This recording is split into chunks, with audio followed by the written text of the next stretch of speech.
mau invest nggak? Kita bisa invest seperti negara lain mungkin yang punya firewall-nya yang lebih kuat, sehingga hacker tidak mudah untuk bisa membobol data, keamanan data, sekuritas, tidak hanya data kesehatan, tapi data pokok masyarakat yang ada di kartu keluarga dan KTP aja itu bisa betul-betul terjaga. Saya rasa pemerintah tantangan lainnya adalah akan lebih bergeser nanti paradigmanya, bukan hanya bagaimana menyiapkan sistem keamanan yang kalau mau diinvestasikan itu sebetulnya pemerintah kita bisa.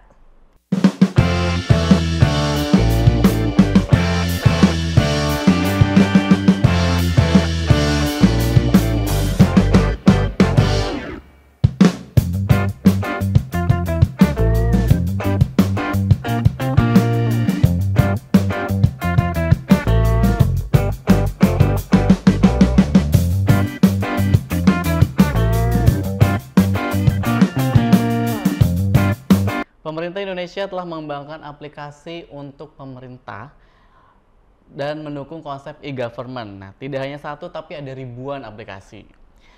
Bahkan sempat ramai beberapa aplikasi yang mendapat sorotan karena nama yang dianggap nyeleneh di masyarakat.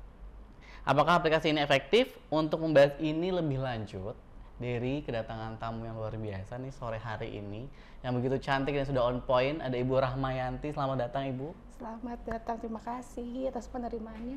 Iya, sama-sama juga Ibu. Terima kasih sudah mau mampir di Hanya Talk Show. Hari ini kita akan sedikit bahas tentang government, Ibu. Karena kebetulan Ibu kan ada di administrasi publik nih. Ya. Pas banget, jadi kalau kita bahas government gitu. Nggak apa-apa lah ya, nyentuh pemerintah dikit mah ya, boleh lah ya. Ya, boleh lah, namanya juga ruang publik lah, ya ini ada ruang publik yang kita harus manfaatkan. Kita sebagai masyarakat tentunya ingin menyuarakan suara dari masyarakat kepada pemerintah. Nah, di sini salah satunya kita akan diskusi sedikit, Bu, di sini. Ibu, tadi kan kita udah nyinggung nih, udah nyinggung adanya aplikasi-aplikasi yang dibuat oleh pemerintah untuk mendukung konsep e-government ini sendiri. Nah, ada beberapa aplikasi pemerintah menarik perhatian publik karena memiliki nama-nama yang nyeleneh.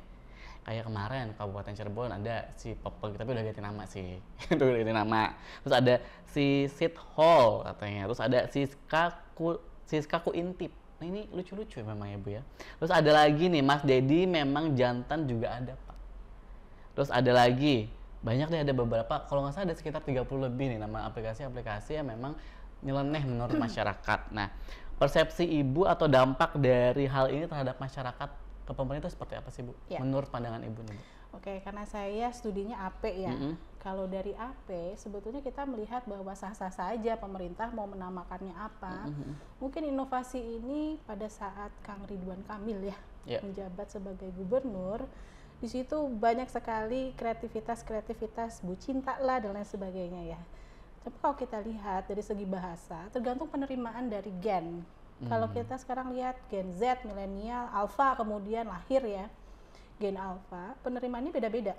Kalau untuk saya yang gen-gen agak-agak sepuh ya. Kita dempet-dempet lah, Bu. Iya, gen senior ya, kita kan gen senior. Kalau kita melihatnya karena apa sih, kemudian kalau bahasa Sundanya naon deui gitu ya, apalagi ini. Dan semakin menjamurnya aplikasi-aplikasi tersebut, kita ada dua kecenderungan. Kalau mungkin anak-anak yang gen-gen alpha itu mungkin penerimaannya lebih seru ya gitu ya. Kalau untuk kita tuh lebih cenderung apa sih maknanya dari pemerintah membuat ini. Kesan pertamanya seperti itu. Kemudian kalau kita beranjak ke persepsi kita luas ya. Dari berbagai sudut sisi pandang, frame of reference dari masyarakat juga itu mempengaruhi gitu. Kalau saya sendiri melihatnya bahwa berganti-gantinya nama aplikasi, bergantinya pejabat yang menduduki jabatan tertentu yang punya kewenangan untuk membuat aplikasi itu sendiri sangat berpengaruh gitu. Tapi karena kita adalah ilmu administrasi publik, kita jadi berpikirnya seperti ini, apa sebetulnya makna terdalam dari pembuatan aplikasi ini? Karena kalau dari riset yang pernah saya lakukan ketika interview dengan Ombudsman RI untuk Jawa Barat, sebetulnya kalau buat kita geng-geng senior, itu tidak mempermasalahkan namanya mau apapun, namanya oke. Tapi yang dipermasalahkan adalah kedalaman data. Jadi aplikasi apapun, ini kan kalau dalam teori e-gov itu ada teori yang model TAM ya. TAM itu adalah teknologi acceptance model. dua unsurnya sebetulnya Mas. Jadi unsur yang pertama adalah bagaimana perspektifnya itu bahwa aplikasi itu ada nilai kebermanfaatan. Kemudian yang kedua adalah teori perspektif kemudahan untuk digunakan. Masyarakat kita 278, sekian juta jiwa data Januari 2024. Kemudian diantaranya adalah 138 juta jiwa pengguna internet atau lebih ya. Atau kemudian kita coba riset lagi jumlah penduduk yang menggunakan seluler aktif itu adalah 330 sekian juta jiwa. Jadi masyarakat kita tuh mau aplikasi apapun bisa. Sebetulnya ya Bu ya. Adaptif, mau apa, oke gitu ya. Aplikasi-aplikasi BPJS, BPJS Kesehatan Ketenagakerjaan, kita bisa. Tapi ingat bahwa meskipun 50 sekian persen penduduk Indonesia ada di perkotaan, sisanya itu di pedesaan. Yang mana mereka belum bisa kita dalam tanda kutip geret secara sporadis itu untuk beradaptasi dengan e-gov ini gitu. Jadi apapun namanya sebetulnya nggak masalah, hanya keseriusan pemerintah di dalam mewujudkan value kebermanfaatan dan kemudahan itu tadi bisa nggak diwujudkan. Lalu kalau masyarakat sudah masuk ke aplikasi itu, kedalaman datanya seperti apa? Jadi pemerintah jangan hanya sekedar menggugurkan kewajiban. Asal menggugurkan kewajiban membuat aplikasi yang tujuannya adalah mewujudkan e-government. Gitu. Kedalaman datanya seperti apa? Terus masyarakat mudah nggak untuk mengaksesnya? Jangan sampai gini, misalnya kita punya aplikasi yang apapun namanya, aplikasi yang tujuannya adalah untuk menampung keluhan masyarakat atau publik gitu ya. Tapi untuk aksesnya susah. Masyarakat ujungnya liar di medsos. Betul. 130 sekian juta pengguna medsos di Indonesia itu kan luar biasa ya, juta jumlahnya. Dan itu variatif umurnya. Kebanyakan rata-rata penduduk di kita itu kan usianya 24 sampai 35 tahun, sampai 34 tahun, sebesar 15,2% tuh. Jadi kemudian kalau ada, tapi dalam penggunaannya juga tidak di treatment dengan baik, masyarakat larinya ke medsos. Maka medsos kita lihat. Medsos pemerintah, badan publik itu banyak konotasi-konotasi yang negatif masih ada. Direspon nggak? Lalu diarahkan, jangan ke situ. Dengan adanya Undang-Undang 14 2008 tentang keterbukaan informasi publik kan harusnya bisa menampung ya. Tapi masyarakatnya malah nggak mau pakai aplikasi. Contoh aplikasi lapor. Dia lapornya di medsos secara dalam tanda kutip liar. Jelas. Gitu. Nah, pemerintah sendiri dengan adanya aplikasi yang kurang mudah, manfaat sih banyak ya, tapi mungkin kurang mudah, itu membuat pemerintah sendiri jadi agak kesulitan untuk menghandle. Karena liarnya adalah di media sosial, terutama Instagram, Facebook, itu. Jadi ya masyarakat persepsinya mungkin fine-fine aja.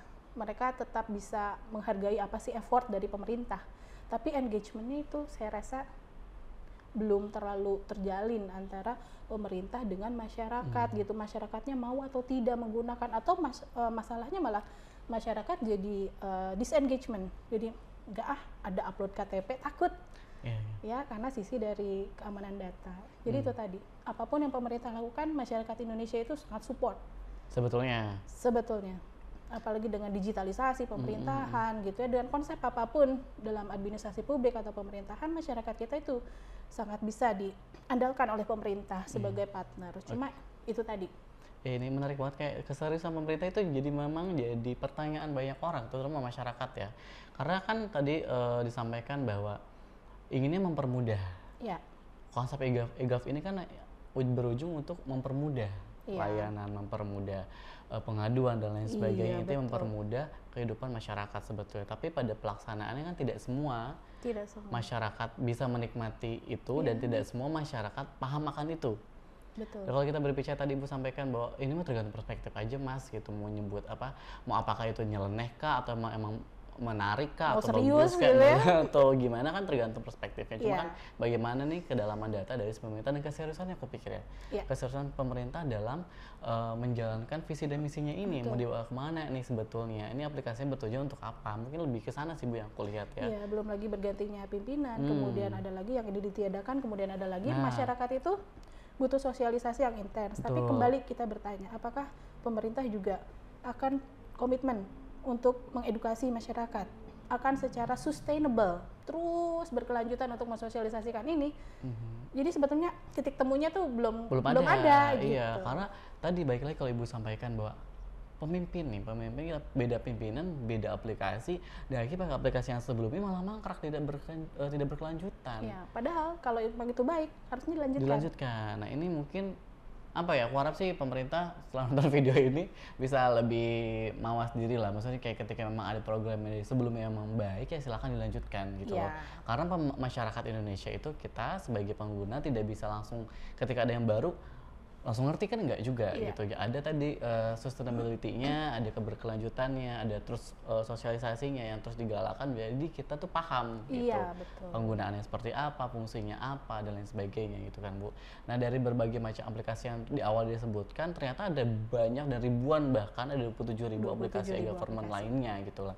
Ini tuh menurut Ibu sendiri apakah ini menjadi tolak ukur suatu keberhasilan pemerintah atau bahkan miskomunikasi ini? Kita lihat dulu Mas, kalau kita baca berita ya, coba teman-teman yang mau tahu informasi bagaimana sih kinerja pemerintah dalam penerapan aplikasi ini, coba banyak baca-baca di Google lah gitu ya, simpel.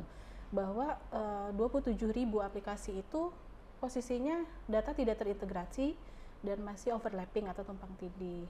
Makanya Presiden Jokowi ya beberapa bulan ke belakang, masih di tahun ini, awal tahun ini merilis government semacam aplikasi juga, IND ya kalau nggak salah ya. IND itu adalah turunan juga dari government e-gov.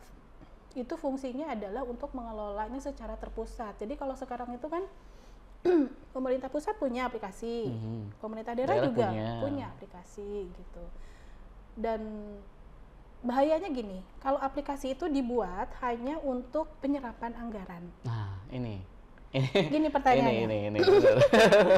Anggarannya supaya terserap, bikin aja aplikasi gitu. Atau, kita butuh aplikasi tertentu untuk mengefektifkan pelayanan pada masyarakat secara terpadu. Kita bisa bicara gini. Kalau kita mau ngurus pajak, di dalamnya juga semua pajak itu udah including dalam satu aplikasi, maka kita based on needs kita buat aplikasi, maka budgeting yang ngikutin gitu. Tapi kalau sekarang kita lihat ada budget berapa?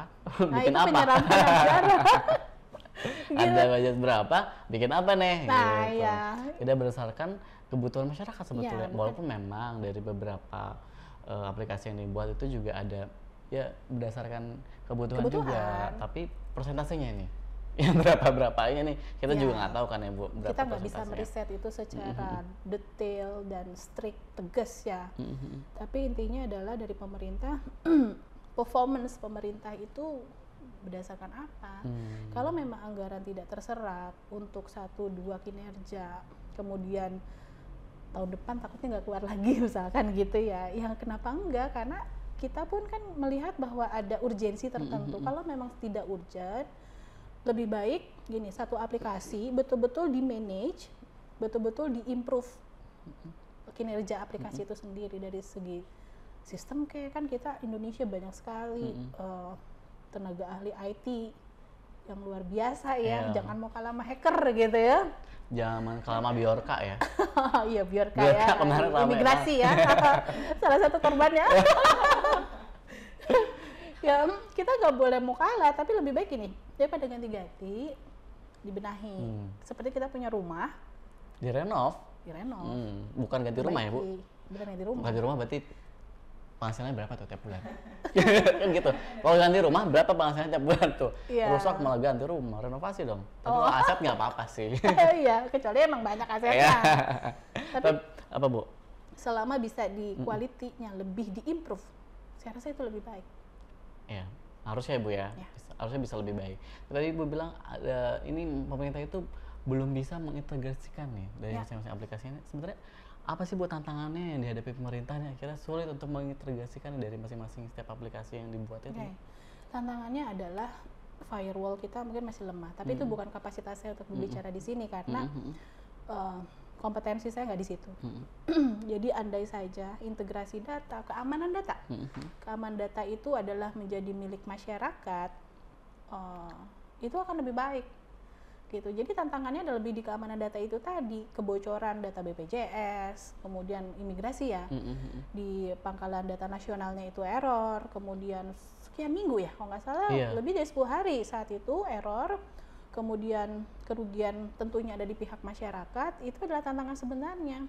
Mau invest nggak? Kita bisa invest seperti negara lain mungkin yang punya firewall-nya yang lebih kuat, sehingga hacker tidak mudah untuk bisa membobol data, keamanan data, sekuritas, tidak hanya data kesehatan, tapi data pokok masyarakat yang ada di kartu keluarga dan KTP aja itu bisa betul-betul terjaga. Saya rasa pemerintah tantangan lainnya adalah akan lebih bergeser nanti paradigmanya, bukan hanya bagaimana menyiapkan sistem keamanan yang kalau mau diinvestasikan itu sebetulnya pemerintah kita bisa gitu. Nanti lain kali bisa lebih melihat, meninjau, meningkatkan kualitas pelayanan publik secara digital. Jadi konsentrasinya kalau melulu harus pada errornya keamanan, inovasi atau keamanan data itu tadi gitu ya. Ya kapan kita mau upgrading pelayanan primanya gitu sampai ya sekarang memang sudah mengadopsi beberapa online, dan kemudian di hulu ke hilirnya kita cuma sedikit lah pelayanan yang offline, tapi bisa nggak sih kita punya cita-cita gitu yang tidak hanya kita berpijak di kedalaman data itu tadi, keamanan data gitu ya. Ini tentunya pemerintah perlu menginvestasikan lebih ya. Iya, itu mungkin salah satu upaya yang harus dilakukan pemerintah ya Bu ya, dalam hal ini gitu kan, karena keamanan data itu sangat-sangat penting kan bagi suatu negara, bahkan ya jangan bukan individu, itu bagi suatu negara itu sangat penting. Bahkan kemarin kan beredar isu ada jual beli data, malah kan itu menjadi salah satu trust issue juga kita sebagai masyarakat untuk akhirnya menggunakan aplikasi yang dibuat pemerintah dan mendukung pemerintah dalam konsep e-gov ini sendiri gitu kan ya Bu ya. Karena kan kita tadi Bu bilang nggak mau nanti takut ada apel KTP ya kan. Ini apel KTP sekarang udah macam-macam kan Bu. Trust issue udah semakin luar biasa gitu, apalagi dengan beredarnya pinjol ya kan, yang tiba-tiba saya ditelepon dengan capah tahu ini minta lagi karena bukan, tapi nama saya terdaftar di sana, nama teleponnya ada di sana. Nah ini kan menjadi ketakutan dan kekhawatiran masyarakat juga gitu. Kerugiannya secara personal. Betul, secara personal akhirnya dirasakan oleh masyarakat dan adanya ketidakpercayaan kepada pemerintah untuk menggunakan suatu aplikasi yang mungkin sudah dicanangkan sama pemerintah ini. Gitu. Engagement itu tadi Mas. Jadi itu kalau nggak engage, bagaimana caranya to caring each other gitu kan, nggak ada ya. Betul. Jadi kalau tidak engagement ya masing-masing parsial. Masyarakat memberikan reaksi yang apa sih gitu ya, pemerintah itu apalagi sekarang gitu ya. Satu sisi pemerintah juga kekeh dengan berbagai program-programnya, sehingga masyarakat juga harus nerimo lah seperti itu ya. Engagement itu menjadi perekat lah ya antara masyarakat dengan pemerintah. Jadi ini sebetulnya apa sih Bu yang harus dilakukan sama pemerintah itu sendiri gitu untuk mengengage ini antara pemerintah dan masyarakat gitu. Kita punya konsep pentahelix ya. Mungkin sekarang udah bergeser ke hexahelix. Penta aja dulu. Misal kita media nih ya, kayak Dialog Indonesia Media ya. Ini adalah suatu media yang media channel yang luar biasa nih, bagus gitu. Syukur-syukur kalau masyarakat mau mengklik dan mau menikmati semua prosesnya, mengedukasi diri sendiri secara mandiri. Tapi masyarakat itu juga perlu, bukan disuapi, tetapi disodori edukasi, sosialisasi, apakah bentuknya kampanye atau apa gitu, mengenai apa perkembangan bagaimana digitalisasi pemerintah saat ini. Banyak masyarakat yang belum tahu kok, gitu. Banyak masyarakat yang belum tahu ada program aplikasi baru untuk kependudukan ya. Saya lupa nama IKD ya. Kalau nggak salah itu, masyarakat sendiri nggak tahu gitu. Ingat kita punya masyarakat yang tidak semuanya perkotaan. Nah, masyarakat perkotaan, contoh riset saya di Bandung, mengapa Anda tidak menggunakan aplikasi tersebut, misalkan aplikasi X untuk memberikan suara Anda? Tidak mau jawabnya. gitu. Jadi sebanyak 76% itu memang tidak mau, tidak interest. Artinya di sini pemerintah turun gunung mensosialisasikan di berbagai generasi ya, mensosialisasikan program-program pemerintah dan lain sebagainya. Kemudian juga di kalangan civil society, CSO ya, civil society organization, itu saya rasa itu adalah partner pemerintah yang bisa sangat diberdayakan untuk membantu pemerintah dalam programnya apapun, tidak hanya untuk menghandle aplikasi ataupun muatan-muatan pelayanan yang termuat di dalam aplikasi itu, tapi CSO itu mitra yang sangat baik. Kemudian ego sektoral di pemerintahan harus berkurang. Iya, ini agak susah ini ya. Kalau ngomongin ego sektoral agak sulit ini. Aplikasi pajak misal Jawa Barat. Jawa Barat berapa kabupaten kota? Mau nggak datanya ngeblend, datanya bersatu, kesamaan datanya mau nggak gitu ya? Ada nggak gitu? Effort untuk menyamakan berapa sih jumlah data wajib pajak dan sebagainya, sehingga setiap aparat yang bisa akses ke situ ataupun masyarakat lebih dimudahkan tadi itu perspektif easy to use, mudah untuk digunakan tadi kan di teori TAM itu.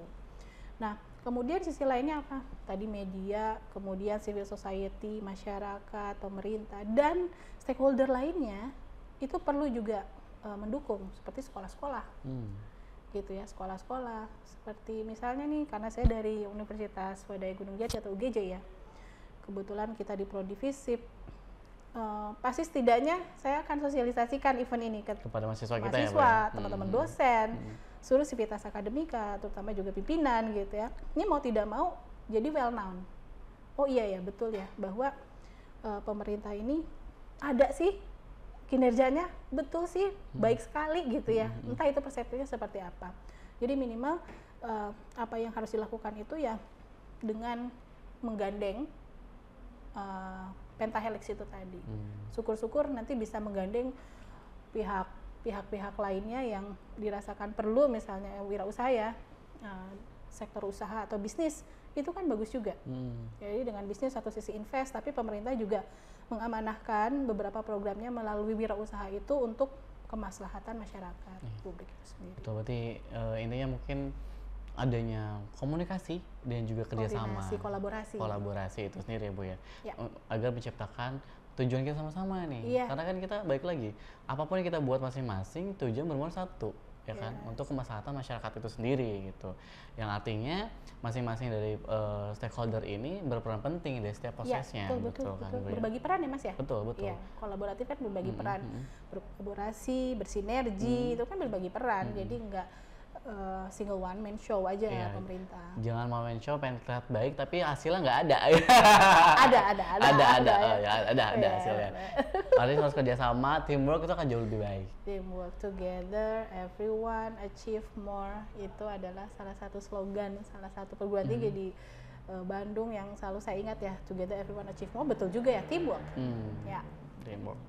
Jadi selama proses ini Bu, apakah sekarang ini sampai saat ini, apakah perlu dilakukannya audit atau evaluasi dari setiap aplikasi-aplikasi yang sudah ada ini? Ya, audit, Monef ya, kalau tidak salah ISO 27001 ya, sistem government itu ya. Jadi audit itu BPPT kan yang punya kewenangan. Oleh BPPT apa saja sih? Salah satunya yang diaudit adalah keintegrasian data itu tadi, Mas. Jadi ini gini, memang kalau kita lihat analisa jumlah ASN ya, birokrat yang mengelola itu sendiri, ya mungkin masih sedikit. Jadi satu aplikasi itu kalau kita tanya ada berapa sih tenaga ahli yang khusus untuk menghandle IT-nya? 1, 2 gitu ya. 1 atau 2 berarti kualitas berkurang. Betul. Tapi efisien di anggaran. Kalau 10 efisien nggak gitu ya? Nggak kayaknya. Jadi gitu, jadi integrasi data. Lagi-lagi ini bukan kompetensi saya, tapi yang saya ketahui ada beberapa komponen, lebih dari 30 komponen yang akan diaudit. Salah satunya adalah bagaimana arsitek dari si aplikasi itu, kemudian feedback dari pengguna, dari user, dan lain sebagainya. Ya selayaknya kalau kita pakai ilmu yang general aja. Layaknya audit itu adalah dari kondisi yang ada kita evaluasi, kemudian ada improvement. Lalu kalau diganti lagi, maka kita mengulangi lagi dari proses sebelumnya awal.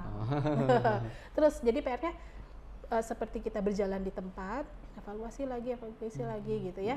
Tapi kalau aplikasinya tidak diganti tapi kita tambahkan kualitasnya, maka kita akan ada improvement. Gitu. Ya, ini jadi harapan kita sama-sama ya Bu ya, bahwa mudah-mudahan kedepannya sistem pemerintahan kita jauh lebih baik lagi, dan mudah-mudahan dengan adanya aplikasi-aplikasi yang dibuat juga akhirnya memudahkan masyarakat dalam pelayanan publik tentunya gitu.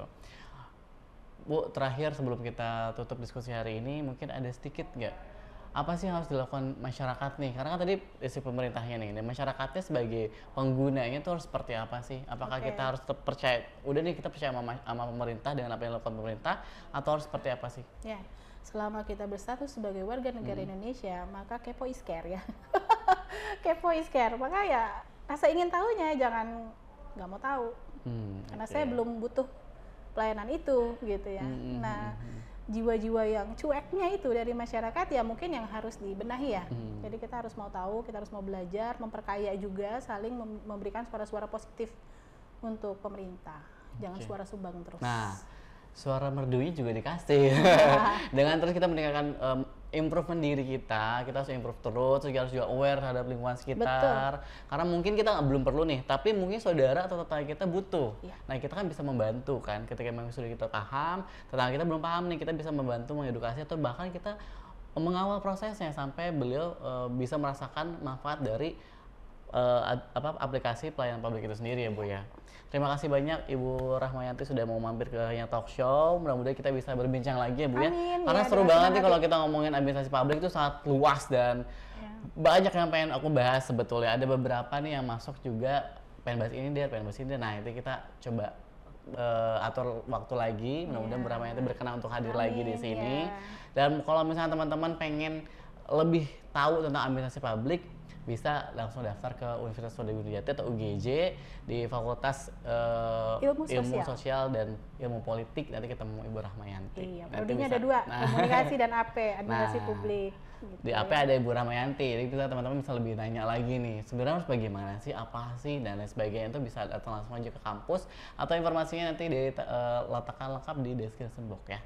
Terima kasih banyak teman-teman sudah menyaksikan Talk Show episode kali ini. Mudah-mudahan apa yang kita diskusikan hari ini bisa bermanfaat buat kita semua. Amin. Dan mudah-mudahan teman-teman juga bisa bantu like, comment, dan share postingan kali ini. Dan jangan lupa nonton diri terus di Hanya Talk Show, hanya di sini bisa ngomong